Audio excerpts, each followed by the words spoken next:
ਲੁਧਿਆਣਾ ਖਬਰਨਾਮਾ ਦੇਖਣ ਵਾਲੇ ਸਾਰੇ ਦਰਸ਼ਕਾਂ ਦਾ ਸਵਾਗਤ। ਮੈਂ ਹਾਂ ਗਗਨ ਬੇਦੀ ਤੇ ਸਭ ਤੋਂ ਪਹਿਲਾਂ ਨਜ਼ਰ ਪਾਉਂਦੇ ਹਾਂ ਸੁਰਖੀਆਂ ਤੇ।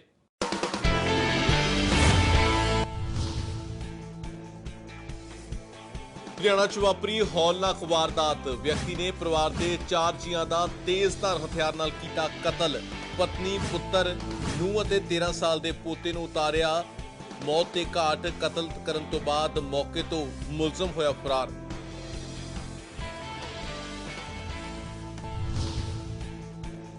ਖੰਨਾ ਪੁਲਿਸ ਦੀ ਨਸ਼ੇ ਦੇ ਮਾਮਲੇ 'ਚ ਵੱਡੀ ਕਾਰਵਾਈ। ਐਸਟੀਐਫ ਵੱਲੋਂ ਗ੍ਰਿਫਤਾਰ ਕੀਤੇ ਗਏ ਰਾਣੂ ਨੂੰ ਲਿਆ ਗਿਆ 2 ਦਿਨਾਂ ਦੇ ਪ੍ਰੋਡਕਸ਼ਨ ਵਾਰੰਟ ਤੇ ਪੁੱਛਗਿੱਛ ਦੇ ਵਿੱਚ ਹੋ ਸਕਦੇ ਨੇ ਵੱਡੇ ਖੁਲਾਸੇ।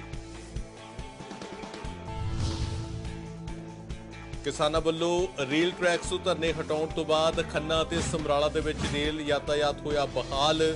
ਯਾਤਰੀ ਅਤੇ ਮਾਲ ਗੱਡੀਆਂ ਦੀ ਆਵਾਜਾਈ ਨਾਲ ਮਿਲੇਗੀ ਵੱਡੀ ਸਹੂਲਤ।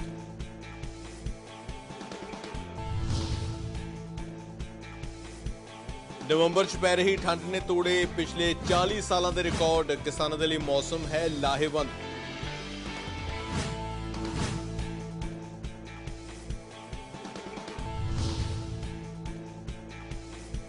ਪਿੰਡ ਤਲਵਾੜਾ ਦੇ ਵਿੱਚ ਚੱਲ ਰਹੇ 3 ਰੋਜ਼ਾ ਧਾਰਮਿਕ ਸਮਾਗਮ ਹੋਏ ਸੰਪੰਨ। ਵੱਡੀ ਗਿਣਤੀ 'ਚ ਸੰਗਤਾਂ ਨੇ ਕੀਤੀ ਸ਼ਿਰਕਤ। ਆਈਆਂ ਸ਼ਖਸੀਅਤਾਂ ਨੂੰ ਕੀਤਾ ਗਿਆ ਸਨਮਾਨਿਤ।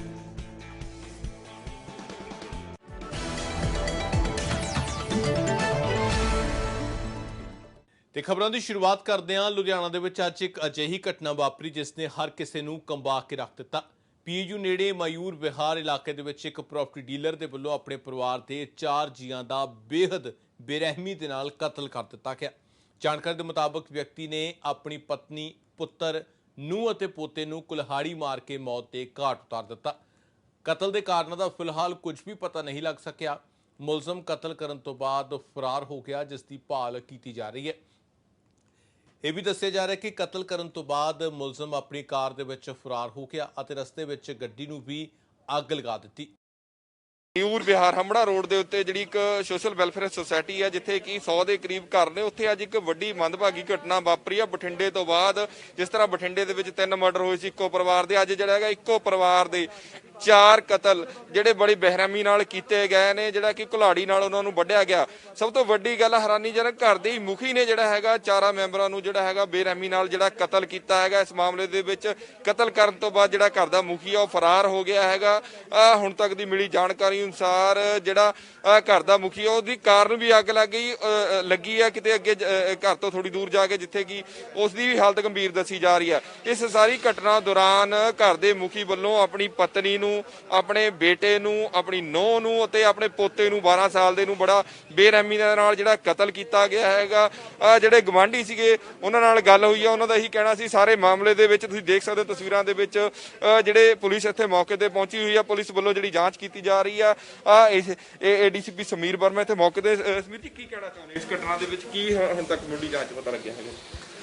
ਜੀ ਸਵੇਰੇ ਇਨਫੋਰਮੇਸ਼ਨ ਮਿਲੀ ਸੀ ਕਿ ਪਰਿਵਾਰ ਦੇ 4 ਜੀ ਜਿਨ੍ਹਾਂ ਦੀ ਹੱਤਿਆ ਕਰ ਦਿੱਤੀ ਗਈ। ਮੌਕੇ ਤੇ ਆ ਕੇ ਦੇਖਿਆ ਤੇ ਸਾਨੂੰ ਇੱਥੇ 4 ਬੋਡੀਜ਼ ਮਿਲੀਆਂ ਨੇ। ਮੇਨ ਘਰ ਜਿਹੜਾ ਹੈਗਾ ਰਾਜੀਵ ਸੁੰਡਾ ਦੇ ਤੇ ਉਹਨਾਂ ਦੀ ਵਾਈਫ ਸੁਨੀਤਾ ਸੁੰਡਾ, ਉਹਨਾਂ ਦਾ ਬੇਟਾ ਆਸ਼ੀਸ਼, ਉਹਨਾਂ ਦੀ ਨੂੰਹ ਗਰੀਮਾ ਤੇ ਅੱਗੇ ਪੋਤੇ ਦੀ ਸਾਨੂੰ ਬੋਡੀਜ਼ ਮਿਲੀਆਂ ਨੇ। ਠੀਕ ਹੈ, ਤੇ ਉਹਨਾਂ ਦੀ ਜਿਹੜੀ ਇੰਜਰੀਜ਼ ਆ ਉਹ ਮੌਕੇ ਤੇ ਜਿਹੜਾ ਵਰਤਿਆ ਗਿਆ ਹਥਿਆਰ ਹੈ ਸਾਨੂੰ ਲੱਗਦਾ ਕਿ ਕੁਲਾੜੀ ਨਾਲ ਕੁਲਾੜੀ ਵੀ ਮਿਲ ਗਈ ਹੈ ਤੇ ਇੱਕ ਚਾਕੂ ਵੀ ਮਿਲ ਗਿਆ। ਕੇਸ ਰਜਿਸਟਰ ਕਰਕੇ ਹੁਣ ਅਸੀਂ ਬੋਡੀਜ਼ ਨੂੰ ਸ਼ਿਫਟ ਕਰਾਤਾ ਤੇ ਅੱਗੇ ਹੁਣ ਅਸੀਂ ਜਿਹੜੀ ਇਨਵੈਸਟੀਗੇਸ਼ਨ ਕਰ ਰਹੇ ਹਾਂ। ਰਾਜੀਵ ਸੁੰਡਾ ਜਿਹੜੇ ਨੇ ਮਿਸਿੰਗ ਨੇ। ਠੀਕ ਹੈ ਜੀ ਸਰ, ਰਾਜੀਵ ਸੁੰਡਾ ਜਿਹੜਾ ਹੈਗਾ ਉਹ ਪਤਾ ਲੱਗਿਆ ਕਿੱਥੇ ਹੈਗਾ, ਕੀ ਹੈਗਾ? ਨਹੀਂ, ਹਾਲੇ ਕੁਝ ਨਹੀਂ ਜੀ, ਅਸੀਂ ਤਲਾਸ਼ ਜਿਹੜੀ ਹੈ ਜਾਰੀ ਹੈ। ਕੀ ਕਾਰਨ ਦਾ ਪਤਾ ਲੱਗ ਸਕਿਆ ਹੈਗਾ, ਕੀ ਕਾਰਨ ਹੈਗਾ ਜੀ? ਹਾਲੇ ਕੁਝ ਨਹੀਂ ਜੀ, ਹਾਲੇ ਅਸੀਂ ਕੇਸ ਰਜਿਸਟਰ ਕਰਕੇ ਇਨਵੈਸਟੀਗੇਸ਼ਨ ਕਰ ਰਹੇ ਹਾਂ। ਲੁੱਟਵਾਟ ਵਾਲੀ ਕੋਈ ਗੱਲ ਨਹੀਂ ਲੱਗਦੀ ਹੈਗੀ ਹਾਲੇ। ਬਾਕੀ ਹੁਣ ਅਸੀਂ ਜਿਵੇਂ ਭਾਲ ਜਾਰੀ ਹੈ, ਰਾਜੀਵ ਸੁੰਡਾ ਦੀ ਸੀਡੀਆਰਸ ਦੇਖਾਂਗੇ, ਉਸ ਤੋਂ ਬਾਅਦ ਉਹਨਾਂ ਦੀ ਤਲਾਸ਼ ਜਾਰੀ ਹੈ, ਫਿਰ ਹੀ ਗੱਲ ਕੋਈ ਸਾਹਮਣੇ ਆ ਸਕਦੀ। ਸਰ, ਘਰ ਦੇ ਮੁਖੀ ਨਹੀਂ ਇਹ ਸਾਰੀ ਘਟਨਾ ਨੂੰ ਅੰਜਾਮ ਦਿੱਤਾ ਹੈਗਾ? ਦੇਖੋ, ਹਾਲੇ ਕਮੈਂਟ ਕਰਨਾ ਨਹੀਂ ਹੈ, ਲੇਕਿਨ ਹਾਲੇ ਜਿਹੜੇ ਬਾਕੀ ਕੁਝ ਲੋਕ ਜਿਹੜੇ ਹੈਗੇ ਨੇ ਆਸ-ਪਾਸ ਦੇ ਰਿਸ਼ਤੇਦਾਰ ਵਗੈਰਾ, ਉਹ ਸ਼ੱਕ ਦੀ ਸੂਈ ਉਹਨਾਂ ਵੱਲ ਹੀ ਜਾਂਦੀ ਪਈ ਹੈ। ਬਿਲਕੁਲ, ਜਿਹੜੇ ਸਮੀਰ ਵਰਮਾ ਏਡੀਸੀਪੀ ਨੇ ਉਹਨਾਂ ਨੇ ਦੱਸਿਆ ਹੈਗਾ ਜਿਹੜਾ 4 ਡੈੱਡ ਬੋਡੀਆਂ ਉਹਨਾਂ ਨੂੰ ਇੱਥੋਂ ਮਿਲੀਆਂ ਸੀਗੀਆਂ, ਜਿਹੜੀ ਸ਼ੱਕ ਦੀ ਸੂਈ ਆ ਘਰ ਦੇ ਮੁਖੀ ਤੇ ਹੀ ਜਾਂਦੀ ਪਈ ਆ। ਇੱਥੇ ਇਹ ਜਿਹੜੇ ਉਹਨਾਂ ਦੇ ਗਵਾਂਢੀ ਵੀ ਸੀਗੇ, ਕੋਈ ਹੋਰ ਵੀ, ਉਹਨਾਂ ਨਾਲ ਗੱਲ ਕਰਦੇ ਆ। ਕੁਲਵਿੰਦਰ ਮਾਨ ਸੁਸਾਇਟੀ ਦੇ ਮਾਨ ਸਾਹਿਬ, ਕੀ ਸੀਗਾ ਸਾਰਾ, ਕਿਸ ਤਰ੍ਹਾਂ ਪਤਾ ਲੱਗਿਆ ਤੁਹਾਨੂੰ ਸਾਰੀ ਘਟਨਾ ਦਾ? ਮੈਨੂੰ 1 ਨੰਬਰ ਗਲੀ ਚੋਂ ਫੋਨ ਆਇਆ ਸਵੇਰੇ 6:15 ਵਜੇ। ਮੈਂ ਤੁਹਾਨੂੰ 2 ਵਜੇ ਵੀ ਇਦਾਂ ਕਰਕੇ ਮਰਡਰ ਹੋ ਗਿਆ ਜੀ। ਮੈਂ ਆ ਕੇ ਦੇਖਿਆ ਜਾਲੀ ਦੇ ਵਿੱਚੋਂ 2 ਡੈੱਡ ਬੋਡੀਆਂ ਪਈਆਂ ਸੀਗੀਆਂ। ਉਹ ਤੋਂ ਬਾਅਦ ਮੈਂ ਪੁਲਿਸ ਨੂੰ ਇਨਫੋਰਮ ਕਰਿਆ ਜੀ। SHO ਮੌਕੇ ਤੇ ਆਏ ਜੀ, ACP ਸਾਹਿਬ ਆਏ, ਉਹਨਾਂ ਨੇ ਆ ਕੇ ਫਿਰ ਫੋਰਸ ਸੱਦ ਕੇ ਸਾਰੀ ਕਾਰਵਾਈ ਸ਼ੁਰੂ ਕਰ ਦਿੱਤੀ। ਕਿਸ ਤਰ੍ਹਾਂ ਮਰਡਰ ਹੋਇਆ ਸੀਗਾ ਜੀ? ਕੁਹਾੜੀ ਦੇ ਨਾਲ, ਜਿੱਥੇ ਕੁਹਾੜੀ ਪਈ ਸੀਗੀ ਉੱਥੇ। ਤੇ ਘਰ ਦਾ ਮੁਖੀ ਮੌਕੇ ਤੇ ਸੀ ਜਾਂ ਉਹ ਫਰਾਰ? ਨਹੀਂ, ਉਹ ਫਰਾਰ ਹੋ ਚੁੱਕਿਆ ਸੀਗਾ ਜੀ। ਬਿਲਕੁਲ, ਜਿਹੜੇ ਇੱਥੇ ਪ੍ਰਧਾਨ ਨੇ ਇਸ ਸੁਸਾਇਟੀ ਦੇ, ਉਹਨਾਂ ਦਾ ਵੀ ਇਹੀ ਕਹਿਣਾ ਹੈਗਾ ਘਰ ਦਾ ਮੁਖੀ ਮੌਕੇ ਤੋਂ ਫਰਾਰ ਹੋ ਚੁੱਕਿਆ ਸੀਗਾ। ਇਸ ਤਰ੍ਹਾਂ ਹੋਰ ਵੀ ਜਿਹੜੇ ਇੱਥੇ ਇਹ ਗਵਾਂਢੀ ਨੇ ਨਾਲ ਗੱਲ ਕਰਾਂਗੇ। ਜਿਸ ਤਰ੍ਹਾਂ ਨਾਲ ਸਰ ਇੱਕ ਕਾਰ ਦੀ ਵੀਡੀਓ ਆ ਰਹੀ ਹੈ, ਉਹ ਕੀ ਹੈਗਾ ਜੀ, ਤੁਸੀਂ ਕੀ ਕਹਿਣਾ ਚਾਹੁੰਦੇ ਹੋ? ਵੀਡੀਓ ਤਾਂ ਇੱਥੋਂ ਗੱਡੀ ਲੈ ਕੇ ਭੱਜੇ ਨੇ ਤੇ ਗੱਡੀ ਲਿਜਾ ਕੇ ਉਹਨੇ ਕਿਸੇ ਐਕਟਿਵਾ 'ਚ ਪਹਿਲਾਂ ਮਾਰੀ ਹੈ। ਗੱਡੀ ਉਹਦੀ ਪੈਂਚਰ ਹੋ ਗਈ ਹੈ। ਪੈਂਚਰ ਹੋਣ ਤੋਂ ਬਾਅਦ ਗੱਡੀ ਉਹਨੇ ਕਹਿੰਦੇ ਦੀਵਾਰ 'ਚ ਮਾਰੀ ਹੈ। ਜਿਹੜੇ ਪਬਲਿਕ ਉੱਥੇ ਸੈਰ ਕਰਦੀ ਸੀ ਉਹ ਕਹਿ ਰਹੀ ਸੀਗੀ ਵੀ ਗੱਡੀ ਇਹਨਾਂ ਨੇ ਨਾ ਵੀ ਦੀਵਾਰ 'ਚ ਮਾਰ ਕੇ ਅੱਗ ਲਾ ਕੇ ਤੇ ਭੱਜ ਗਿਆ। ਤੇ ਘਰ ਦਾ ਮੁਖੀ ਸੀਗਾ ਜੀ? ਘਰ ਦਾ ਮੁਖੀ ਸੀਗਾ। ਲੱਗ ਗਈ ਅੱਗ ਕੇ ਲਾਈ ਹੈ। ਇਹ ਉੱਥੇ ਜਿਹੜੇ ਸੈਰ ਕਰਦੇ ਬੰਦੇ ਉਹਨਾਂ ਦੱਸਿਆ। ਬਿਲਕੁਲ, ਤੁਸੀਂ ਦੇਖ ਕੇ ਸੁਣ ਰਹੇ ਹੋ ਜਿਹੜਾ ਕਿ ਸਾਡੇ ਦਰਸ਼ਕ ਜਿਹੜਾ ਹੈ ਘਰ ਦਾ ਮੁਖੀ ਨੇ ਪਹਿਲਾਂ ਇੱਕ ਦੀਵਾਰ ਦੇ ਵਿੱਚ ਜਦੋਂ ਇੱਥੋਂ ਭੱਜਿਆ ਹੈਗਾ, ਟੱਕਰ ਵੱਜੀ, ਉਸ ਤੋਂ ਬਾਅਦ ਗੱਡੀ ਨੂੰ ਅੱਗ ਲੱਗ ਗਈ। ਇਸ ਘਟਨਾ ਦੇ ਵਿੱਚ ਤੁਸੀਂ ਦੇਖੋ ਕਿਸ ਤਰ੍ਹਾਂ ਨਾਲ ਬੇਰਹਿਮੀ ਦੇ ਨਾਲ ਆਪਣੇ ਪੋਤੇ ਦਾ, ਆਪਣੀ ਨੂੰਹ ਦਾ ਤੇ ਆਪਣੇ ਪੁੱਤ ਦਾ ਤੇ ਆਪਣੀ ਘਰ ਵਾਲੀ ਦਾ ਕਤਲ ਕੀਤਾ। ਕੀ ਕਾਰਨ ਰਹੇ ਨੇ? ਜਿਸ ਤਰ੍ਹਾਂ ਨਾਲ ਹੁਣ ਪਤਾ ਲੱਗ ਰਿਹਾ ਜਿਹੜਾ ਰਜੀਵ ਸੁੰਡਾ ਹੈਗਾ ਠੇਕੇਦਾਰੀ ਦਾ ਕੰਮ ਕਰਦਾ ਸੀਗਾ, ਜਿਹੜਾ ਪ੍ਰੋਪਰਟੀ ਡੀਲਰ ਵੀ ਸੀ ਅਤੇ ਸ਼ੇਅਰ ਮਾਰਕੀਟ ਦਾ ਵੀ ਜਿਹੜਾ ਕੰਮ ਕਰਦਾ ਸੀ। ਕੀ ਕਾਰਨ ਰਹੇ ਨੇ? ਇਹਨਾਂ ਸਾਰਿਆਂ ਕਾਰਨਾਂ ਦੀ ਪੁਲਿਸ ਵੱਲੋਂ ਜਿਹੜੀ ਜਾਂਚ ਕੀਤੇ ਜਾਣ ਦੀ ਗੱਲ ਆਖ ਰਹੀ ਹੈ। ਪੁਲਿਸ ਇੱਥੇ ਮੌਕੇ ਤੇ ਜਿਹੜੀ ਪਹੁੰਚੀ ਹੋਈ ਹੈ, ਉਹਨਾਂ ਵੱਲੋਂ ਜਾਂਚ ਕੀਤੀ ਜਾ ਰਹੀ ਹੈ। ਤੇ ਉਧਰ ਥਾਣਾ ਮੋਤੀ ਨਗਰ ਦੀ ਪੁਲਿਸ ਨੇ ਇੱਕ ਐਕਟਿਵਾ ਸਵਾਰ ਨੌਜਵਾਨ ਨੂੰ ਅੱਧਾ ਕਿਲੋ ਅਫੀਮ ਸਮੇਤ ਕਾਬੂ ਕੀਤਾ ਹੈ ਅਤੇ ਇਸ ਸਬੰਧ ਦੇ ਵਿੱਚ ਮੀਡੀਆ ਦੇ ਨਾਲ ਗੱਲਬਾਤ ਕਰਦਿਆਂ ADCP 4 ਬਲਵਿੰਦਰ ਸਿੰਘ ਰੰਧਾਵਾ ਨੇ ਦੱਸਿਆ ਕਿ ਇਹ ਕਾਰਵਾਈ ਇੱਕ ਗੁਪਤ ਸੂਚਨਾ ਦੇ ਆਧਾਰ ਤੇ ਕੀਤੀ ਗਈ ਹੈ। ਉਹਨਾਂ ਦੱਸਿਆ ਕਿ ਇਹ ਨੌਜਵਾਨ ਟਰਾਂਸਪੋਰਟ ਨਗਰ ਦੇ ਵਿੱਚ ਸਪਲਾਈ ਦੇਣ ਦੇ ਲਈ ਆ ਰਿਹਾ ਸੀ। ਜਿਹੜੀ ਫੀਮ ਹੈ ਲੜਕੀ ਸਿਮਰਨਜੀਤ ਕੌਰ SHO ਮੋਤੀ ਨਗਰ ਨੇ ਆਪਣੀ ਪੁਲਿਸ ਪਾਰਟੀ ਸਮੇਤ ਟਰਾਂਸਪੋਰਟ ਨਗਰ ਏਰੀਏ 'ਚ ਤੇ ਪਾਰਕਿੰਗ ਵਗੈਰਾ ਹੈਗੀ ਆ ਉੱਥੇ ਨਾਕਾ ਲਾਇਆ ਸੀ। ਇਹਨਾਂ ਨੂੰ ਮੁਖਬਰੀ ਹੋਈ ਵੀ ਇਸ ਤਰ੍ਹਾਂ ਪਰਮਿੰਦਰ ਸਿੰਘ ਜਿਹੜਾ ਅਕਿਊਜ਼ਡ ਹੈ, ਇਹ ਬਾਹਰਲੇ ਏਰੀਏ 'ਚੋਂ ਜਾਂ ਬਾਹਰਲੀ ਸਟੇਟਾਂ ਤੋਂ ਲਿਆ ਕੇ ਜਿਹੜੀ ਫੀਮ ਛੋਟੀ ਮਾਤਰਾ ਵਿੱਚ ਲਿਆ ਕੇ ਵੇਚਦਾ। ਮੁਖਬਰੀ ਦੇ ਬਿਹਾਫ ਤੇ ਇਹਨੂੰ ਜਿਹੜਾ ਹੈਗਾ ਉਸ ਪੁਆਇੰਟ ਤੋਂ ਉਹਨੂੰ ਅਰੈਸਟ ਕੀਤਾ। ਇਹ ਸਕੂਟਰੀ ਐਕਟਿਵਾ ਤੇ ਸੀ ਤੇ ਗ੍ਰਿਫਤਾਰ ਕਰਕੇ ਤੋਂ ਇਹਦੀ ਫੀਮ ਹੈ ਬਰਾਮਦ ਕੀਤੀ ਹੈ। ਸਰ ਇਹ ਕੀ ਕੰਮ ਕਰਦਾ ਤੇ ਪਹਿਲਾਂ ਵੀ ਮਾਮਲਾ ਦਰਜ ਹੈ? ਕੰਮ ਇਹ ਟੈਕਸ ਚਲਾਉਣ ਦਾ ਕੰਮ ਕਰਦਾ ਤੇ ਇਹ 'ਤੇ ਪਹਿਲਾਂ ਸ਼ਾਇਦ ਕੋਈ ਕੇਸ ਰਜਿਸਟਰ ਨਹੀਂ ਹੈਗਾ। ਇਹਦਾ ਫਾਦਰ ਜਿਹੜਾ ਹੈਗਾ ਉਹ ਪਹਿਲਾਂ ਹੈਬਚੁਅਲ ਹੈ, ਸਾਡੇ PO ਵੀ ਹੈਗਾ, ਉਹ 'ਚ ਮੁਕੱਦਮੇ ਦਰਜ ਨੇ। ਨਸ਼ਾ ਤਸਕਰੀ ਦੇ ਮਾਮਲੇ ਦੇ ਵਿੱਚ STF ਦੇ ਵੱਲੋਂ ਗ੍ਰਿਫਤਾਰ ਕੀਤੇ ਗਏ ਗੁਰਦੀਪ ਰਾਣੋ ਨੂੰ ਖੰਨਾ ਪੁਲਿਸ ਵੱਲੋਂ 2 ਦਿਨਾਂ ਦੇ ਪ੍ਰੋਡਕਸ਼ਨ ਵਾਰੰਟ ਤੇ ਲਿਆ ਕੇ SSP ਗੁਰਸ਼ਰਨ ਸਿੰਘ ਗਰੇਵਾਲ ਅਤੇ SPD ਮਨਪ੍ਰੀਤ ਸਿੰਘ ਦੀ ਅਗਵਾਈ ਹੇਠ CIA ਸਟਾਫ ਖੰਨਾ ਵਿਖੇ ਪੁੱਛਗਿੱਛ ਕੀਤੀ ਗਈ ਹੈ। ਉਹਦੇ ਬਾਰੇ ਉਹਦੀ ਪਾਇਲ ਪੁਲਿਸ ਲੈ ਕੇ ਆਈ ਹੋਈ ਹੈ। ਉਹਨਾਂ ਦੇ 365 ਦਾ ਮੁਕੱਦਮਾ ਦਰਜ ਹੈ। ਉਹ ਉੱਥੇ ਉਹਦੀ ਅਰੈਸਟ ਪਾਉਣੀ ਜ਼ਰੂਰੀ ਸੀਗੀ ਤੇ ਉਹਨਾਂ ਦੇ ਪਹਿਲੋਂ ਕੋਈ ਅਪਰਾਧਿਕ ਮਾਮਲਾ ਦਰਜ ਸੀਗਾ ਤੇ ਉਹਦੇ ਬਾਰੇ ਪਹਿਲਾਂ ਕੋਈ ਉਹਨਾਂ ਦੀ ਕੋਈ ਗੱਲ ਚੱਲਦੀ ਹੋਊਗੀ ਵੀ ਆਪਸ ਦੇ ਵਿੱਚ, ਪਰ ਹੁਣ ਜਦੋਂ ਉੱਥੇ ਆਪਣੀ ਸੀਗਾ ਅਰੈਸਟ ਹੋ ਚੁੱਕਿਆ, ਉਹ ਜਿਹਨੂੰ ਪ੍ਰੋਡਕਸ਼ਨ ਵਨ ਤੇ ਲੈ ਕੇ ਉਹਦੀ ਅਰੈਸਟ ਪਾਉਣੀ ਜ਼ਰੂਰੀ ਸੀਗੀ, ਉਹ ਪਾ ਰਹੇ। ਕਿਹੜਾ ਮਾਮਲਾ ਸੀ ਸਰ ਉਹ ਉਹਨਾਂ ਉੱਥੋਂ ਸੀਗਾ, ਉਹਨਾਂ ਲੜਾਈ ਝਗੜੇ ਦਾ ਤੇ ਉੱਥੋਂ ਦੀ ਆਪਣਾ ਕਿਡਨੈਪਿੰਗ ਦਾ। ਅੱਛਾ, ਕੀ ਸੀ ਮੁਕੱਦਮਾ ਨੰਬਰ ਸਰ ਕੀ ਸੀ ਉਹਦਾ? ਮੁਕੱਦਮਾ ਨੰਬਰ ਆਈ ਥਿੰਕ ਮੈਨੂੰ ਯਾਦ ਨਹੀਂਗਾ, 365 323 ਲੜਾਈ ਝਗੜੇ ਦਾ ਮਸਲਾ ਸੀਗਾ ਆਪਸ ਦੇ ਵਿੱਚ, 2 ਪਿੰਡਾਂ ਦੇ ਵਿੱਚ ਕਿਤੇ। ਤੇ ਸਰ ਜਿਹੜੀ ਕਿਡਨੈਪਿੰਗ ਦਾ ਵੀ ਪਿੱਛੇ ਹੈਗਾ ਸੀ, ਕੋਈ ਕਹਿੰਦੇ ਕੋਈ ਓਂਕਾਰ ਸੀ? ਉਹੀ ਜੀ ਆਪਸ ਦੇ ਵਿੱਚ ਉਹਨਾਂ ਦੇ ਹੈ ਜਾਣਕਾਰ ਬੰਦੇ ਸੀ, ਕਿਡਨੈਪਿੰਗ ਦਾ ਸੀਗਾ, ਉਹਦੇ 'ਚ ਜੋ ਅਰੈਸਟ ਪਾਉਣੀ ਸੀ ਅਸੀਂ ਉਹਦੇ ਅਰੈਸਟ ਪਾਉਣ ਲਈ ਉਹਨੂੰ ਲੈ ਕੇ ਆਏ। ਕੋਰੋਨਾ ਸੰਬੰਧੀ ਜੇਕਰ ਸਾਵਧਾਨੀ ਨਾ ਵਰਤੀ ਗਈ ਤਾਂ ਇਸ ਦੀ ਤੀਜੀ ਲਹਿਰ ਵੀ ਆ ਸਕਦੀ ਹੈ। ਇਹ ਕਹਿਣਾ ਹੈ DMC ਦੇ ਡਾਕਟਰ ਸੰਦੀਪ ਪੁਰੀ, GS ਵਾਂਡਰ ਅਤੇ ਡਾਕਟਰ ਵਿਸ਼ਵ ਮੋਹਨ ਦਾ। ਫਾਸਟ ਨਿਊਜ਼ ਦੇ ਨਾਲ ਖਾਸ ਗੱਲਬਾਤ ਕਰਦੇ ਉਹਨਾਂ ਕਿਹਾ ਕਿ ਜਦ ਤੱਕ ਕੋਰੋਨਾ ਦੀ ਦਵਾਈ ਨਹੀਂ ਆਉਂਦੀ ਉਦ ਤੱਕ ਕੋਰੋਨਾ ਪ੍ਰਤੀ ਬੇਹੱਦ ਸਾਵਧਾਨੀ ਵਰਤਣ ਦੀ ਲੋੜ ਹੈ ਅਤੇ ਇਹੀ ਬਚਾਅ ਸਾਬਤ ਹੋ ਸਕਦੀ ਹੈ। ਮਾਸਕ ਅਤੇ ਸੋਸ਼ਲ ਡਿਸਟੈਂਸਿੰਗ ਇਸ ਦੇ ਖਿਲਾਫ ਜੰਗ ਜਿੱਤਣ ਦੇ ਵਿੱਚ ਮਦਦਗਾਰ ਸਾਬਤ ਹੋ ਸਕਦੀ ਹੈ। ਮਹਾਮਾਰੀ ਕਰੋਨਾ ਦੇ ਇਸ ਦੌਰ ਦੇ ਵਿੱਚ ਲਗਾਤਾਰ DMC ਹਸਪੀਟਲ ਦੇ ਡਾਕਟਰਾਂ ਵੱਲੋਂ ਜਿਹੜੇ ਪੇਸ਼ੈਂਟ ਸੀ ਉਹਨਾਂ ਦਾ ਟ੍ਰੀਟਮੈਂਟ ਕੀਤਾ ਜਾ ਰਿਹਾ ਸੀ, ਲੇਕਿਨ ਇਸ ਦੌਰ ਦੇ ਦੌਰਾਨ ਹੁਣ ਜਿਹੜੀ ਇਹ ਪੂਰੇ ਦੁਨੀਆ ਦੇ ਵਿੱਚ ਜਿਸ ਤਰ੍ਹਾਂ ਨਾਲ ਮਹਾਮਾਰੀ ਕਰੋਨਾ ਆਈ, ਉਸ ਤੋਂ ਬਾਅਦ ਦੂਸਰੀ ਲਹਿਰ ਹਰ ਦੇਸ਼ ਦੇ ਵਿੱਚ ਜਿਹੜੀ ਆਈ, ਇਸੇ ਤਰ੍ਹਾਂ ਨਾਲ ਦੇਸ਼ ਦੇ ਸਾਡੇ ਭਾਰਤ ਦੇਸ਼ ਵਿੱਚ ਵੀ ਜਿਹੜੀ ਦੂਜੀ ਲਹਿਰ ਕਈ ਸੂਬਿਆਂ ਦੇ ਵਿੱਚ ਸ਼ੁਰੂ ਹੋ ਗਈ ਹੈ। ਬਹੁਤ ਜ਼ਿਆਦਾ ਪੇਸ਼ੈਂਟ ਸਾਹਮਣੇ ਆ ਰਹੇ ਨੇ। ਲੋਕਾਂ ਨੂੰ ਡਾਕਟਰਾਂ ਵੱਲੋਂ, ਪ੍ਰਸ਼ਾਸਨ ਵੱਲੋਂ, ਦੇਸ਼ ਦੇ ਪ੍ਰਧਾਨ ਮੰਤਰੀ ਵੱਲੋਂ, ਪੰਜਾਬ ਦੇ ਮੁੱਖ ਮੰਤਰੀ ਵੱਲੋਂ ਲਗਾਤਾਰ ਅਵੇਅਰ ਕੀਤਾ ਜਾ ਰਿਹਾ, ਜਾਗਰੂਕ ਕੀਤਾ ਜਾ ਰਿਹਾ। ਉਸੇ ਤਹਿਤ ਅੱਜ ਵੀ ਇੱਕ ਜਾਗਰੂਕਤਾ ਦੇ ਮੁਹਿੰਮ ਤਹਿਤ ਇੱਕ ਪੈਂਫਲੇਟ ਜਾਰੀ ਕੀਤੇ ਗਏ ਨੇ। ਸਾਡੇ ਨਾਲ ਜਿਹੜੇ ਗੱਲ ਕਰਾਂਗੇ, ਮੈਂ ਜਿਹੜੇ ਡਾਕਟਰਸ ਨੇ ਜਿਹੜੇ ਲਗਾਤਾਰ ਇਸ ਲੜਾਈ ਦੇ ਵਿੱਚ, ਇਸ ਯੁੱਧ ਦੇ ਵਿੱਚ ਅੱਗੇ ਹੋ ਕੇ ਲੜਾਈ ਲੜ ਰਹੇ ਨੇ। ਸਾਡੇ ਨਾਲ ਡਾਕਟਰ ਵੰਡ, ਡਾਕਟਰ ਵਿਸ਼ਵ ਮੋਹਨ, ਡਾਕਟਰ ਰਾਜੇਸ਼ ਮਹਾਜਨ, ਡਾਕਟਰ ਸੰਦੀਪ ਪੁਰੀ, ਡਾਕਟਰ ਸੰਦੀਪ ਸ਼ਰਮਾ ਜਿਹੜੇ ਸਾਡੇ ਨਾਲ ਨੇ, ਜਿਹੜੇ ਇਸ ਲੜਾਈ ਦੇ ਦੌਰਾਨ ਲੋਕਾਂ ਨੂੰ ਜਿੱਥੇ ਜਿਹੜੇ ਪੀੜਤ ਨੇ ਉਹਨਾਂ ਦਾ ਟ੍ਰੀਟ ਕਰ ਰਹੇ ਨੇ, ਉੱਥੇ ਲੋਕਾਂ ਨੂੰ ਜਾਗਰੂਕ ਵੀ ਕਰ ਰਹੇ ਨੇ। ਇਹ ਇਹਨਾਂ ਦਾ ਵੱਡਾ ਰੋਲ ਆ। ਅੱਜ ਸਾਡੇ ਨਾਲ ਇੱਕ ਪਲੇਟਫਾਰਮ ਤੇ ਚਾਰੇ ਡਾਕਟਰ ਇਕੱਠੇ ਨੇ, ਗੱਲ ਕਰਾਂਗੇ ਡਾਕਟਰ ਸਾਹਿਬ ਨਾਲ। ਡਾਕਟਰ ਸਾਹਿਬ ਕੀ ਕਹਿਣਾ ਚਾਹੋਗੇ? ਡਾਕਟਰ ਸੰਦੀਪ ਪੁਰੀ ਕੀ ਕਹਿਣਾ ਚਾਹੋਗੇ ਇਸ ਕਰੋਨਾ ਦੇ ਦੌਰ?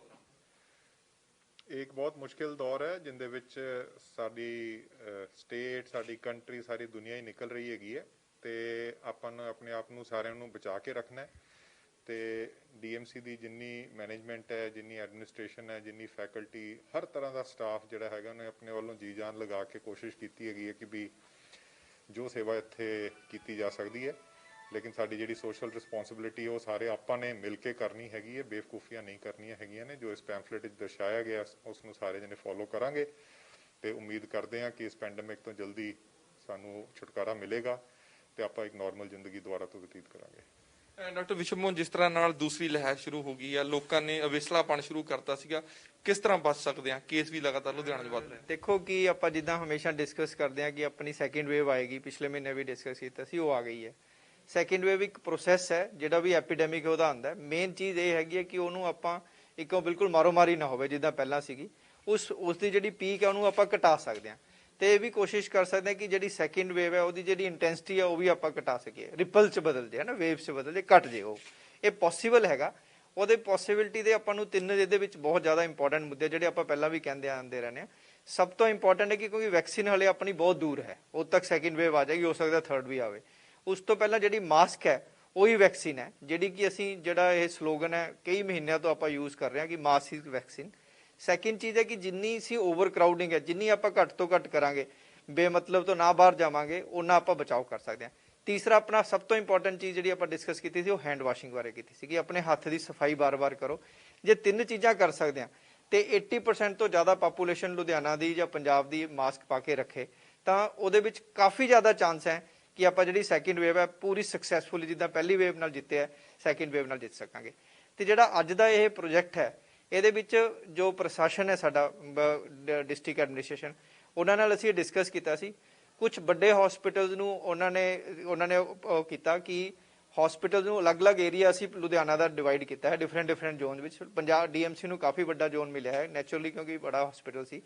ਤੇ ਉਹਦੇ ਵਿੱਚ ਸਾਡੀ ਪੂਰੀ ਟੀਮ, ਸਾਡੇ ਹਰ ਇੱਕ ਵਰਕਰ, ਸਾਡੇ ਟੌਪ ਤੋਂ ਲੈ ਕੇ ਨੀਚੇ ਤੱਕ ਹਰ ਇੱਕ ਬੰਦੇ ਨੇ ਐਜ਼ ਏ ਟੀਮ ਅਸੀਂ ਇਹ ਪ੍ਰੋਸੈਸ ਨੂੰ ਸ਼ੁਰੂ ਕਰਤਾ ਆਲਰੇਡੀ। ਜਗ੍ਹਾ ਜਗ੍ਹਾ ਤੇ ਜਾ ਕੇ ਲੋਕਾਂ ਨੂੰ ਸਾਂਝਾ ਕਰਾਂਗੇ ਕਿ ਇਹ ਪ੍ਰੋਬਲਮ ਜਿਹੜੀ ਹੈ ਵੇਵ ਹੈ, ਸੈਕਿੰਡ ਵੇਵ ਆਈ ਹੈ, ਇਸ ਤੇ ਕੀ ਬਚਣ ਦੇ ਤਰੀਕੇ ਨੇ।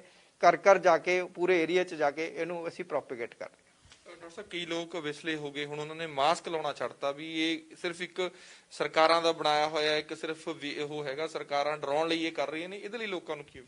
ਦੇਖੋ, ਇਹਦੇ ਵਿੱਚ ਆਪਾਂ ਪਹਿਲਾਂ ਡਿਸਕਸ ਕਰ ਚੁੱਕੇ ਹਾਂ ਤੁਹਾਡੇ ਨਾਲ ਵੀ ਕਈ ਵਾਰ, ਬਾਕੀ ਲੋਕਾਂ ਨਾਲ ਵੀ ਕੀਤਾ ਕਿ ਜਿਹੜੀ ਰਿਊਮਰ ਸੀ ਉਹਨੇ ਸਾਨੂੰ ਸੈਟਬੈਕ ਲਗਾਇਆ ਜੁਲਾਈ ਅਗਸਤ ਮਹੀਨੇ 'ਚ, ਤਾਂ ਹੀ ਸਾਡੀ ਕੁਝ ਡੈਥ ਰੇਟ ਕੁਝ ਇਨਕਰੀਜ਼ ਵੀ ਹੋਈ ਕਿਉਂਕਿ ਲੋਕਾਂ ਨੇ ਟੈਸਟਿੰਗ ਨਹੀਂ ਕਰਾਈ, ਲੇਟ ਆਏ।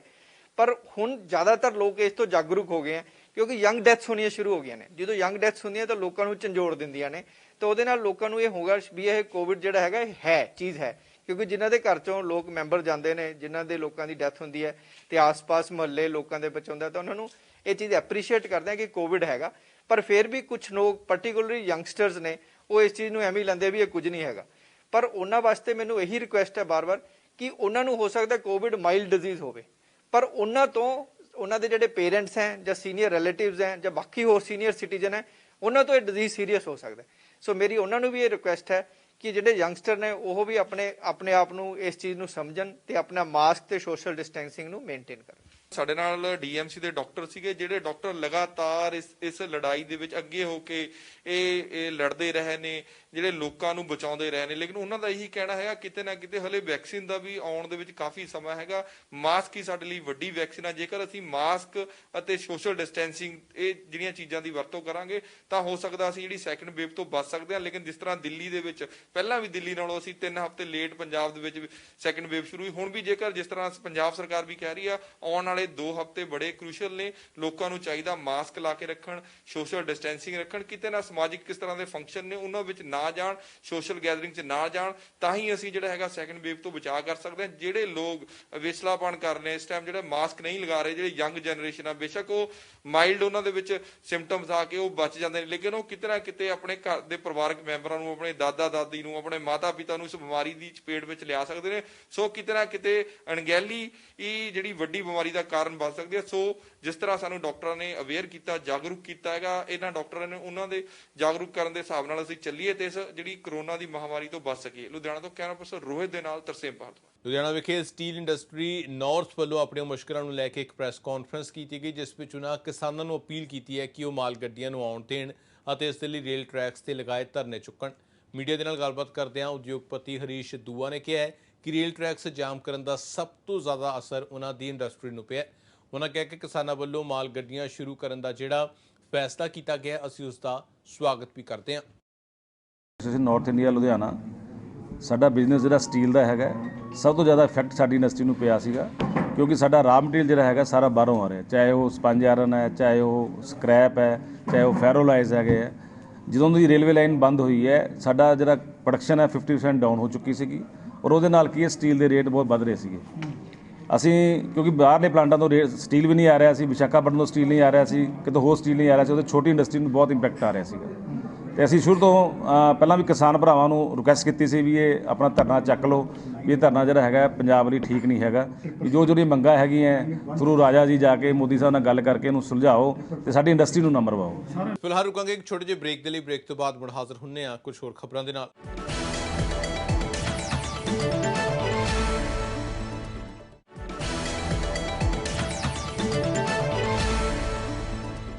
ਤੇ ਬ੍ਰੇਕ ਤੋਂ ਬਾਅਦ ਤੁਹਾਡਾ ਸਵਾਗਤ ਹੈ। ਨਵੰਬਰ ਮਹੀਨੇ ਦੇ ਵਿੱਚ ਪੈ ਰਹੀ ਠੰਡ ਨੇ ਪਿਛਲੇ 40 ਸਾਲ ਦਾ ਰਿਕਾਰਡ ਤੋੜ ਦਿੱਤਾ। ਇਸ ਦਾ ਕਾਰਨ ਕਰੋਨਾ ਵਾਇਰਸ ਦੇ ਕਾਰਨ ਹੋਏ ਮੌਸਮ ਦੇ ਵਿੱਚ ਪਰਿਵਰਤਨ ਨੂੰ ਮੰਨਿਆ ਜਾ ਰਿਹਾ ਹੈ। ਇਹ ਕਹਿਣਾ ਹੈ PAU ਦੀ ਮੌਸਮ ਵਿਗਿਆਨੀ ਡਾਕਟਰ ਕੁਲਵਿੰਦਰ ਕੌਰ ਦਾ। ਉਹਨਾਂ ਕਿਹਾ ਕਿ ਦਿਨ ਵੇਲੇ ਤਾਪਮਾਨ ਤੇਜ਼ ਹੈ ਤੇ ਰਾਤ ਨੂੰ ਮੌਸਮ ਵਿੱਚ ਗਿਰਾਵਟ ਆ ਰਹੀ ਹੈ। ਜਿਸ ਤਰ੍ਹਾਂ ਆਪਾਂ ਦੇਖ ਰਹੇ ਹਾਂ ਕਿ ਇਸ ਵਾਰੀ ਟੈਂਪਰੇਚਰ ਜਿਹੜਾ ਸਾਡੇ ਕੋਲ ਨਵੰਬਰ ਦੇ ਵਿੱਚ ਹੀ ਬਹੁਤ ਜਿਹੜਾ ਘੱਟ ਹੋਣਾ ਸ਼ੁਰੂ ਹੋ ਗਿਆ, ਕਿਉਂਕਿ ਪਹਿਲਾਂ ਦਸੰਬਰ ਦੇ ਵਿੱਚ ਜਿਹੜੀ ਇੰਨੀ ਠੰਡ ਪੈਂਦੀ ਸੀ ਕਿ ਟੈਂਪਰੇਚਰ ਜਿਹੜਾ 4 ਤੋਂ 5 ਡਿਗਰੀ ਫਾਲ ਕਰ ਜਾਂਦਾ ਸੀ, ਪਰ ਇਸ ਵਾਰੀ ਨਵੰਬਰ ਦੇ ਵਿੱਚ ਹੀ ਦਸੰਬਰ ਵਾਲੀ ਠੰਡ ਜਿਹੜੀ ਹੈ ਉਹ ਮਹਿਸੂਸ ਹੋ ਰਹੀ ਹੈ। ਸੋ ਸਾਡੇ ਰਿਕਾਰਡ ਦੇ ਵਿੱਚ ਜਿਹੜਾ 4.8 ਡਿਗਰੀ ਟੈਂਪਰੇਚਰ ਰਿਕਾਰਡ ਕੀਤਾ ਗਿਆ ਲੁਧਿਆਣੇ, ਉਹ ਸਾਡੇ ਕੋਲ 40 ਸਾਲ ਦਾ ਜਿਹੜਾ ਰਿਕਾਰਡ ਹੈ ਉਹ ਟੁੱਟਿਆ, ਕਿਉਂਕਿ ਇਸ ਤੋਂ ਪਹਿਲਾਂ ਨਵੰਬਰ ਦੇ ਵਿੱਚ ਅਰਲੀਅਰ 70s ਦੇ ਵਿੱਚ ਜਿਹੜਾ ਟੈਂਪਰੇਚਰ ਹੈ ਇੰਨਾ ਫਾਲ ਕੀਤਾ ਸੀਗਾ, ਪਰ ਉਸ ਤੋਂ ਬਾਅਦ ਹੁਣ ਕਦੇ ਵੀ ਇਸ ਤਰ੍ਹਾਂ ਦਾ ਦੇਖਣ ਨੂੰ ਨਹੀਂ ਆਇਆ ਕਿ ਟੈਂਪਰੇਚਰ ਜਿਹੜਾ ਇੰਨਾ ਫਾਲ ਕੀਤਾ ਹੋਵੇ। ਦੂਸਰੀ ਤਰ੍ਹਾਂ ਜੇ ਆਪਾਂ ਦਿਨ ਦੇ ਤਾਪਮਾਨ ਦੀ ਗੱਲ ਕਰੀਏ ਤਾਂ ਉਹ ਵੀ ਸਾਡੇ ਕੋਲ 20.6 ਜਿਹੜਾ ਰਿਕਾਰਡ ਕੀਤਾ ਗਿਆ ਲੋਐਸਟ ਟੈਂਪਰੇਚਰ ਨਵੰਬਰ ਦਾ, ਉਹ ਵੀ ਮਤਲਬ ਪਿਛਲੇ 20 ਸਾਲਾਂ ਦਾ ਰਿਕਾਰਡ ਉਹਦਾ ਵੀ ਬ੍ਰੇਕ ਹੋਇਆ, ਕਿਉਂਕਿ ਨਵੰਬਰ ਦੇ ਵਿੱਚ ਕਦੇ ਵੀ ਸਾਡੇ ਕੋਲ ਇੰਨਾ ਟੈਂਪਰੇਚਰ ਆਮ ਨਹੀਂ ਆਉਂਦਾ। ਸੋ ਓਵਰਆਲ ਆਪਾਂ ਦੇਖ ਸਕਦੇ ਹਾਂ ਕਿ ਜਿਹੜੇ ਰਾਤ ਦਾ ਤੇ ਦਿਨ ਦਾ ਤਾਪਮਾਨ ਹੈ ਉਹ ਨਾਰਮਲ ਨਾਲੋਂ 4 ਤੋਂ 5 ਡਿਗਰੀ ਜਿਹੜਾ ਉਹ ਘੱਟ ਚੱਲ ਰਿਹਾ ਹੈ। ਸੋ ਇਹ ਜਿਹੜਾ ਕਾਫੀ ਜ਼ਿਆਦਾ ਇੰਡੀਕੇਸ਼ਨ ਹੈ ਕਿ ਜਿਹੜਾ ਠੰਡ ਦਾ ਪੂਰਾ ਜ਼ੋਰ ਮਤਲਬ ਪੈ ਰਿਹਾ ਇਹਨਾਂ ਦਿਨਾਂ ਦੇ ਵਿੱਚ, ਔਰ ਆਉਣ ਵਾਲੇ ਦਿਨਾਂ ਦੇ ਵਿੱਚ ਵੀ ਹਲੇ ਜਿਹੜਾ ਟੈਂਪਰੇਚਰ ਇਸ ਤਰ੍ਹਾਂ ਹੀ ਰਹਿਣ ਦੀ ਸੰਭਾਵਨਾ ਹੈਗੀ ਹੈ ਕਿ ਜਿਹੜਾ ਠੰਡ ਹੈ ਆਪਣਾ ਪੂਰਾ ਜ਼ੋਰ। ਰਾਏਕੋਟ ਵਿਖੇ ਨਗਰ ਕੌਂਸਲ ਰਾਏਕੋਟ ਵੱਲੋਂ SDM ਹਿਮਾਂਸ਼ੂ ਗੁਪਤਾ ਦੀ ਅਗਵਾਈ ਦੇ ਵਿੱਚ ਸ਼ਹਿਰ ਵਿੱਚ ਕੂੜਾ ਕਰਕਟ ਵਾਲੀਆਂ ਥਾਵਾਂ ਦਾ ਨਿਰੀਖਣ ਕੀਤਾ ਗਿਆ। ਕਾਬਿਲ ਜ਼ਿਕਰ ਹੈ ਕਿ ਨਗਰ ਕੌਂਸਲ ਵੱਲੋਂ ਸ਼ਹਿਰ ਨੂੰ ਸਾਫ਼ ਸੁਥਰਾ ਬਣਾਉਣ ਦੇ ਲਈ ਮੇਰਾ ਸ਼ਹਿਰ ਮੇਰੀ ਜ਼ਿੰਮੇਵਾਰੀ ਮੁਹਿੰਮ ਸ਼ੁਰੂ ਕੀਤੀ ਗਈ ਹੈ। ਇਸ ਦੌਰਾਨ ਲੋਕਾਂ ਨੂੰ ਵੀ ਸ਼ਹਿਰ ਨੂੰ ਸਾਫ਼ ਸੁਥਰਾ ਰੱਖਣ ਦੀ ਅਪੀਲ ਕੀਤੀ ਜਾ ਰਹੀ ਹੈ। ਅਸੀਂ ਕਮੇਟੀ ਦੇ ਸੈਨੀਟਰੀ ਇੰਸਪੈਕਟਰ, ਉਹਨਾਂ ਦੇ ਮੇਟ ਔਰ ਸਫਾਈ ਕਰਮਚਾਰੀਆਂ ਦੇ ਨਾਲ ਮਿਲ ਕੇ ਜਿਹੜੇ ਅਸੀਂ ਸ਼ਹਿਰ ਦੇ ਵਿੱਚ ਮੇਰਾ ਸ਼ਹਿਰ ਮੇਰੀ ਜ਼ਿੰਮੇਵਾਰੀ ਮੁਹਿੰਮ ਚਲਾਈ ਹੈ, ਉਹਦੇ ਤਹਿਤ ਲੋਕਾਂ ਨਾਲ ਗੱਲਬਾਤ ਕੀਤੀ। ਜਿਹੜੇ ਸਪੌਟ ਸਾਨੂੰ ਮਿਲੇ ਬਰਨਾਲਾ ਚੌਂਕ ਤੋਂ ਲੈ ਕੇ ਬੱਸ ਸਟੈਂਡ ਤੱਕ, ਅਸੀਂ ਸਪੌਟ ਖੜੇ ਹੋ ਕੇ ਆਇਡੈਂਟੀਫਾਈ ਕਰਨ ਦੀ ਕੋਸ਼ਿਸ਼ ਕੀਤੀ ਕਿ ਇਹ ਕਿਹਨਾਂ ਵੱਲੋਂ ਉੱਥੇ ਗੰਦ ਫੈਲਾਇਆ ਜਾ ਰਿਹਾ ਹੈ। ਜਿੱਥੇ ਸਾਨੂੰ ਮਹਿਸੂਸ ਹੋਇਆ ਕਿ ਸ਼ਹਿਰ ਦੇ ਅੰਦਰ ਡਸਟਬਿਨ ਲਗਾਉਣ ਦੀ ਜ਼ਰੂਰਤ ਹੈ ਤਾਂ ਉੱਥੇ ਡਸਟਬਿਨ ਲਗਾਉਣ ਦੇ ਆਰਡਰ ਕੀਤੇ ਗਏ ਨੇ। ਨਾਲ ਸਫਾਈ ਕਰਮਚਾਰੀਆਂ ਨੂੰ ਵੀ ਹਦਾਇਤ ਕੀਤੀ ਗਈ ਹੈ ਕਿ ਜੋ ਡੰਪ ਹੈ ਉੱਥੇ ਹੀ ਆਪਣੀ ਰੇਹੜੀ ਖਾਲੀ ਕੀਤੀ ਜਾਵੇ, ਕਿਸੇ ਨਜਾਇਜ਼ ਤਰੀਕੇ ਨਾਲ ਕਿਸੇ ਵੀ ਹੋਰ ਜਗ੍ਹਾ ਦੇ ਉੱਤੇ ਆਪਣੀ ਰੇਹੜੀ ਜਿਹੜੀ ਉਹ ਖਾਲੀ ਨਹੀਂ ਕਰਨਗੇ। ਆਮ ਆਦਮੀ ਪਾਰਟੀ ਵੱਲੋਂ ਸਰਪੰਚ ਰਾਣੂ ਅਤੇ ਦੂਜੇ ਨਸ਼ਾ ਤਸਕਰਾਂ ਦੇ ਸਿਆਸੀ ਨੇਤਾਵਾਂ ਦੇ ਨਾਲ ਸਬੰਧਾਂ ਨੂੰ ਲੈ ਕੇ ਮੰਗਲਵਾਰ ਨੂੰ ਪੰਜਾਬ ਸਰਕਾਰ ਦੇ ਖਿਲਾਫ ਰੋਸ ਪ੍ਰਦਰਸ਼ਨ ਕੀਤਾ ਗਿਆ ਅਤੇ ਪੁਤਲਾ ਫੂਕਿਆ ਗਿਆ। ਫਿਰੋਜ਼ਪੁਰ ਰੋਡ ਵਿਖੇ ਕੀਤੇ ਗਏ ਰੋਸ ਪ੍ਰਦਰਸ਼ਨ ਦੇ ਵਿੱਚ ਆਪ ਆਗੂ ਸਰਬਜੀਤ ਸਿੰਘ ਮਾਣੂਕੇ ਅਤੇ ਅਦਾਕਾਰਾ ਅਨਮੋਲ ਗਗਨਮਾਨ ਵੀ ਸ਼ਾਮਲ ਹੋਏ। ਦੇ ਮੁੱਦੇ ਨੂੰ ਲੈ ਕੇ ਕਰ ਰਹੇ ਹਾਂ ਕਿਉਂਕਿ ਰਾਣੋ ਦਾ ਫੜਿਆ ਜਾਣਾ ਪੰਜਾਬ ਦੇ ਵਿੱਚ, ਤੇ ਦੂਸਰੀ ਗੱਲ ਜਿਹੜੀ ਤਰਨਤਾਰਨ ਦੇ ਵਿੱਚ ਨਸ਼ੇ ਦੀ ਡਰੱਗ ਰੁਕ ਨਹੀਂ ਰਿਹਾ। ਅਸੀਂ ਕੈਪਟਨ ਸਾਹਿਬ ਖੁਦ ਗ੍ਰਹਿ ਮੰਤਰਾਲਾ ਸੰਭਾਲ ਰਹੇ ਹਾਂ, ਇਸ ਕਰਕੇ ਕੈਪਟਨ ਸਾਹਿਬ ਨੂੰ ਬੇਨਤੀ ਕਰਨਾ ਹੈ ਵੀ ਭਾਈ ਲੋਕੋ ਜਾਗੋ।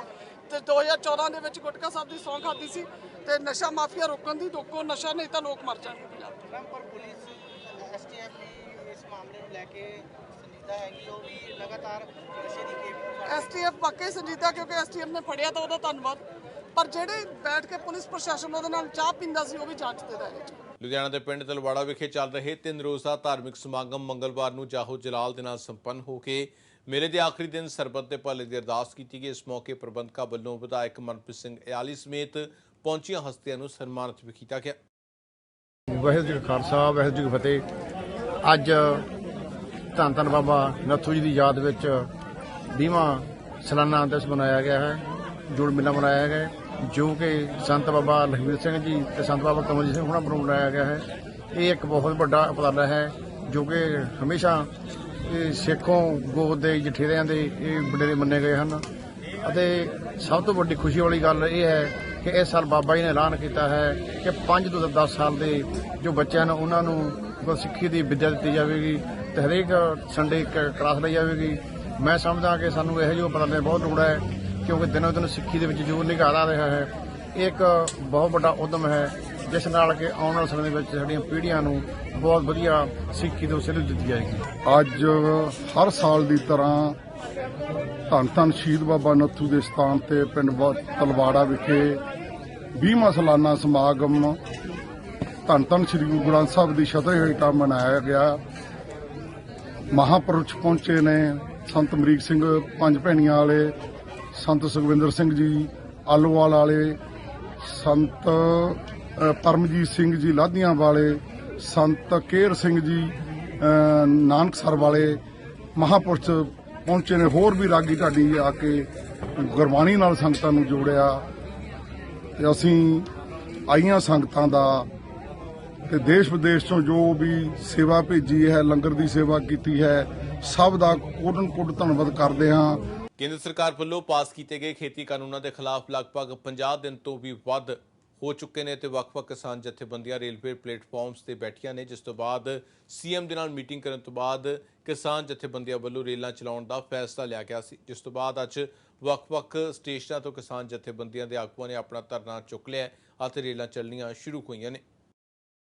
ਹੁਣ ਦਿੱਲੀ ਦੀ ਤਿਆਰੀ ਜੋ ਉਰੇ ਗੁਡਸ ਟ੍ਰੇਨਸ ਖੋਲੀਆਂ ਨੇ ਨਾਲ ਜੋ ਮੋਦੀ ਸਾਹਿਬ ਹੁਣ ਤੋਂ ਹੀ ਅੜੇ ਹੋਏ ਸੀਗੇ ਸਾਹਿਬ ਉਹਨਾਂ ਨੂੰ ਕਹਿਣ ਨੂੰ ਤਾਂ ਉਹਨਾਂ ਦੀ ਪਰ ਜਿਹੜਾ ਅਹੁਦਾ ਉਹਦੇ ਕਰਕੇ ਹੈਗਾ ਮੋਦੀ ਕਰਕੇ ਕੋਈ ਸਾਨੂੰ ਉਹਨੂੰ ਸਾਹਿਬ ਕਹਿਣ ਦੀ ਲੋੜ ਨਹੀਂ ਹੈਗੀ ਵੀ ਜੋ ਉਹਨਾਂ ਦਾ ਅੜੀਅਲ ਰਵੱਈਆ ਸੀ ਗੁਡਸ ਟ੍ਰੇਨ ਦੇ ਨਾਲ ਦੂਜੀਆਂ ਟ੍ਰੇਨਾਂ ਵੀ ਖੋਲ੍ਹਣ ਉਹਦੇ ਕਰਕੇ ਅਸੀਂ ਵੀ ਦੋਏ ਟ੍ਰੇਨਾਂ ਨੂੰ ਅਸੀਂ ਕਹਿੰਦੇ ਆ ਵੀ ਚੱਲਣ। ਜਿਹੜਾ ਖਾਸ ਸਮਾਨ ਜੋ ਵੀ ਪੰਜਾਬ ਦਾ ਨੁਕਸਾਨ ਹੋ ਰਿਹਾ ਜੋ ਆਰਥਿਕ ਨਾਕੇਬੰਦੀ ਸਰਕਾਰ ਨੇ ਕੀਤੀ ਹੋਈ ਸੀ ਸੈਂਟਰ ਨੇ ਪੰਜਾਬ ਦੀ, ਅਸੀਂ ਉਹਦੇ ਕਰਕੇ ਇਹ ਆਪਣਾ ਫੈਸਲਾ ਲਿਆ ਵੀ ਅਸੀਂ ਉਰੇ ਜਾ ਕੇ ਹੁਣ ਜੋ ਪਹਿਲਾਂ ਹੀ ਸਾਡਾ ਦਿੱਲੀ ਦਾ ਤੈਅ ਸੀਗਾ 26 ਨਵੰਬਰ ਅਸੀਂ ਦਿੱਲੀ ਜਾਣਾ, ਦਿੱਲੀ ਜਾ ਕੇ ਅਸੀਂ ਮਤਲਬ ਦਿੱਲੀ ਘੇਰਨੀ ਆ, ਉੱਥੇ ਜਿੱਥੇ ਜਾਵਾਂਗੇ ਅਸੀਂ ਬੈਠ ਜਾਵਾਂਗੇ, ਜਿੱਥੇ ਸਾਨੂੰ ਰੋਕਤਾ ਅਸੀਂ ਉੱਥੇ ਬੈਠ ਕੇ ਸਾਡਾ ਅਣਮਿੱਥੇ ਸਮੇਂ ਦਾ ਧਰਨਾ ਸ਼ੁਰੂ ਹੋ ਜਾਊਗਾ। ਸਾਡਾ ਮਹੀਨੇ ਦਾ ਸਾਡੇ ਕੋਲ ਰਾਸ਼ਨ ਉਹ ਤੋਂ ਵੀ ਉੱਪਰਲਾ ਹੈਗਾ, ਜਿੰਨੇ ਦਿਨ ਚੱਲਿਆ ਅਸੀਂ ਇਹ ਕਾਨੂੰਨ ਕਾਲੇ ਰੱਦ ਕਰਾ ਕੇ ਹੀ ਆਵਾਂਗੇ।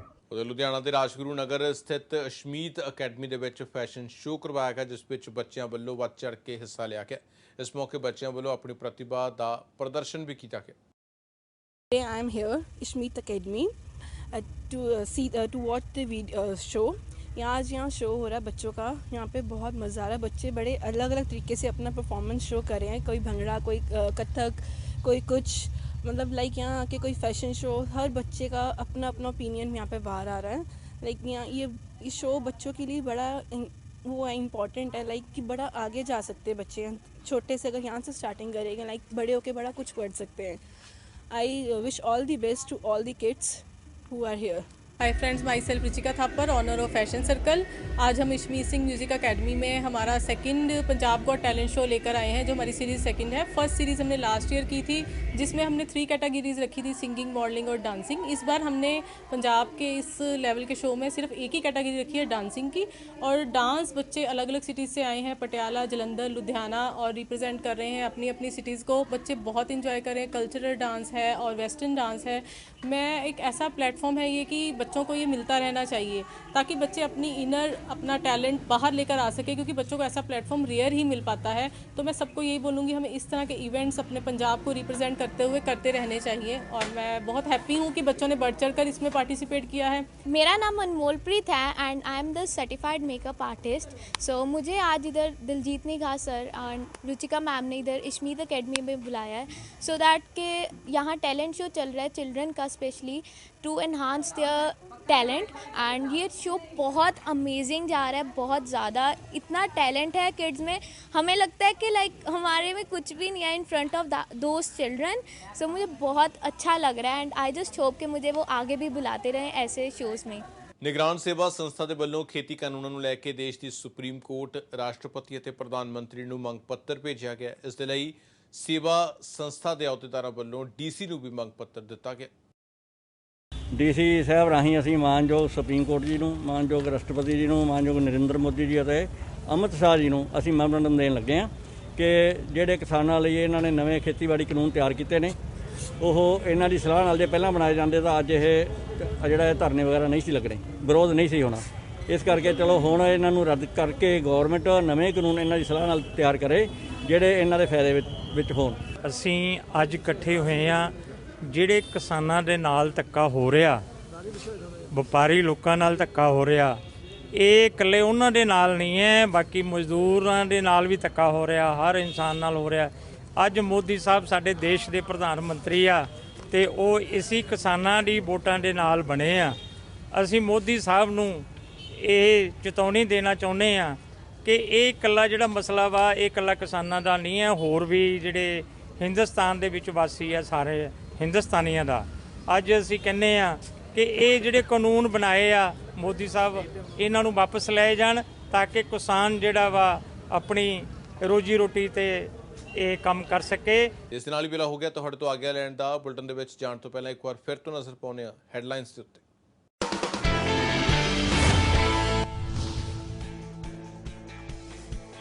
ਲੁਧਿਆਣਾ 'ਚ ਵਾਪਰੀ ਹੌਲਨਾਕ ਵਾਰਦਾਤ, ਵਿਅਕਤੀ ਨੇ ਪਰਿਵਾਰ ਦੇ 4 ਜੀਆਂ ਦਾ ਤੇਜ਼ਧਾਰ ਹਥਿਆਰ ਨਾਲ ਕੀਤਾ ਕਤਲ, ਪਤਨੀ, ਪੁੱਤਰ, ਨੂੰਹ ਅਤੇ 13 ਸਾਲ ਦੇ ਪੋਤੇ ਨੂੰ ਉਤਾਰਿਆ ਮੌਤ ਦੇ ਘਾਟ। ਕਤਲ ਕਰਨ ਤੋਂ ਬਾਅਦ ਮੌਕੇ ਤੋਂ ਮੁਲਜ਼ਮ ਹੋਇਆ ਫਰਾਰ।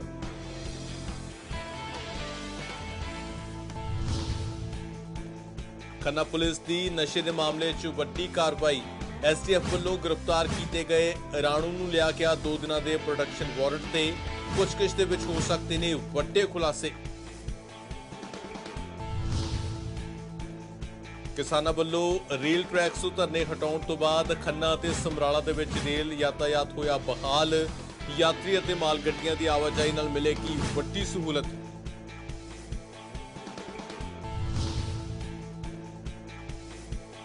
ਨਵੰਬਰ 'ਚ ਪੈ ਰਹੀ ਠੰਡ ਨੇ ਤੋੜੇ ਪਿਛਲੇ 40 ਸਾਲਾਂ ਦੇ ਰਿਕਾਰਡ। ਕਿਸਾਨਾਂ ਦੇ ਲਈ ਮੌਸਮ ਹੈ ਲਾਹੇਵੰਦ।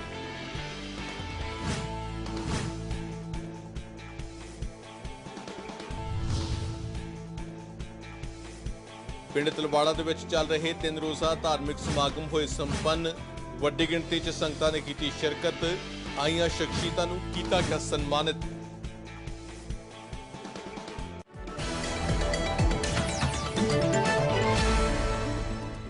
ਫਿਲਹਾਲ ਇਸ ਬੁਲੇਟਿਨ 'ਚ ਇੰਨਾ ਹੀ। ਇਸ ਦੇ ਨਾਲ ਹੀ ਵੇਲਾ ਹੋ ਗਿਆ ਤੁਹਾਡੇ ਤੋਂ ਆਗਿਆ ਲੈਣ ਦਾ। ਧੰਨਵਾਦ।